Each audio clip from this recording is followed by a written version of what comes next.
Hi friends! ఈరోజు మన వీడియోలోని ఈ 2024లో ఇసుక రేట్లయితే తెలుసుకుందాం. ప్రెజెంట్ మా ఊర్లో ఉన్న రేట్ల ప్రకారం నేనైతే చెప్పడం అయితే జరుగుతదండి.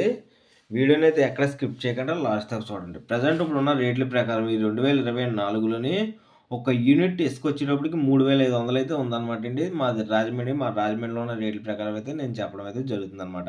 ఒక యూనిట్ వచ్చేటప్పటికి 3500 ఉంది. అదేవిధంగా మనకు చూసుకున్నట్లయితే కనుక 3 యూనిట్ల లారీ అన్నది రావడం అయితే జరుగుతదన్నమాట. ఇసుకొచ్చేటప్పటికి 3 యూనిట్ల లారీ పెద్ద లారీలు ఉంటాయండి. 3 యూనిట్లు వస్తది. ఆ 3 యూనిట్లకు గాను మనం చూసుకున్నట్లయితే గనక 10,500 అయితే మేము ఇవ్వడం అయితే జరుగుతదండి. అంతేకాదండి లారీ డ్రైవర్‌కి ఒక రూ. 100 బేటా అన్నది ఇవ్వాలి. ఒక రూ. 100 బేటా అన్నది ఇవ్వాలి.